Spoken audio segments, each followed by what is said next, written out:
All right, let's talk about building modern web apps. You know, the high-performance kind, but without all the usual headaches. Today, we're diving into two absolute powerhouses, Next.js and Tailwind CSS. We're going to see how they team up to fix some of the most frustrating problems in web development. So, have you ever started a new project and just felt completely lost? Like, with all the different tools, the complicated setup, the things that can go wrong, you're not alone.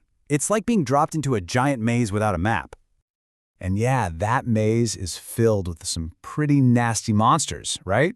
You've got the slow-loading website monster, the bad SEO monster that makes you invisible to Google, the file structure that turns into a total mystery after just a few days, and my personal favorite, the tangled mess of CSS monster, where you touch one thing and 10 other things just break. But here's the good news. There is a way through, a clear path. And in the next few minutes, we are going to draw the map that leads you straight to those fast, super organized, and great-looking apps. So, step one on our map, we've got to lay a solid foundation.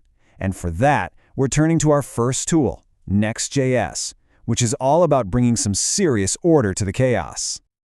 Okay, so what is Next.js really? Well, think of it like this. It's a super-powered toolkit for React. It's not just another library you drop in. It's a full-on framework. And that means it has some, let's say, strong opinions on how to organize your project, which is actually a good thing.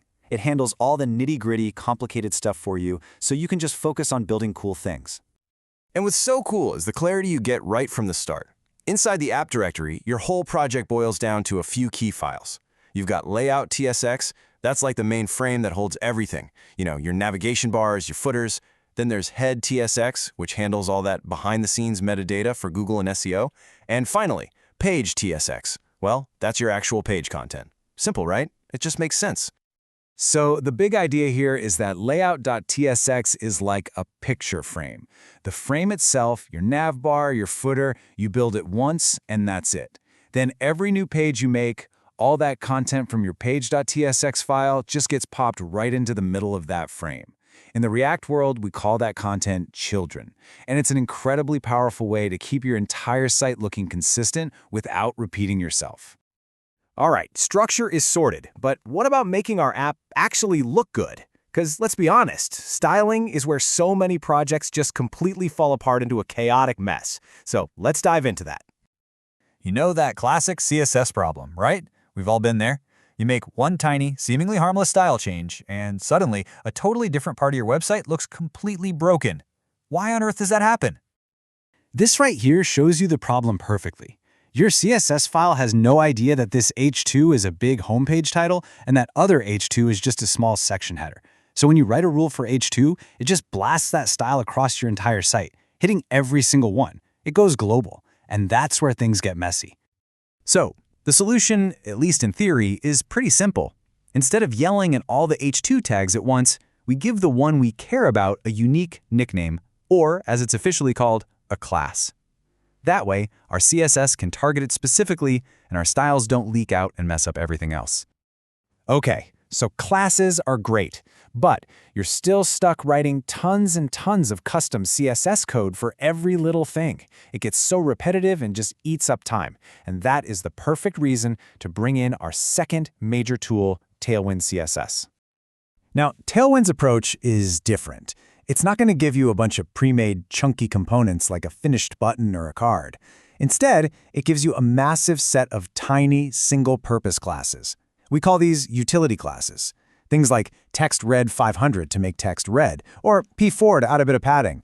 You literally build your designs by combining these little pieces. Honestly, the best way to think about it is like a giant box of Legos. You don't get a pre-built car model. Nope, you get all the tiny individual bricks. And with those bricks, you can build the car, sure. But you can also build a spaceship or a castle or literally anything else you can dream up. You just snap the pieces together right in your HTML. So yeah, that's already super fast and flexible. But the real magic? The thing that makes this combination a total game changer? That's what happens when you mix this Tailwind approach with one of the most powerful features in Next.js. And that secret weapon is server components. Okay, stick with me here. By default, with Next.js, all the work of putting your web page together happens on the server, before it even gets sent to the user's browser. So what the user gets is just a plain, ready-to-go HTML page. It's not a big pile of JavaScript that their browser has to figure out how to assemble. The page just appears. And the difference this makes is huge. When the server does all the heavy lifting, you get way faster page loads. It's also a massive, massive win for SEO, because when Google's little crawler bots come by, they see a perfectly built HTML page that's super easy for them to read and understand. And this is why they are the perfect match. Remember those Tailwind classes? They're just simple CSS. They don't need any JavaScript to work. That means the server can slap them onto the HTML, build the page, and ship it off, no problem. A lot of other styling tools actually depend on JavaScript that has to run in the browser, which would totally cancel out the speed boost we get from server components. Okay, let's put this all together and talk about the holy grail of modern development, building UI that you can actually reuse. Because seriously, nobody wants to build the same button over and over and over again. So let's imagine this. You've just styled the perfect button. It looks great. Now, how do you turn that into a component that you can just drop anywhere in your app, but have it say different things? Like one time it says enroll now, and another time it says learn more. The answer is something called props. It's just short for properties. The easiest way to think about it is that your button component is like a template with a blank spot for the text. And props are just how you pass in the data to fill in that blank. You tell it, hey, for this one, the text is enroll now.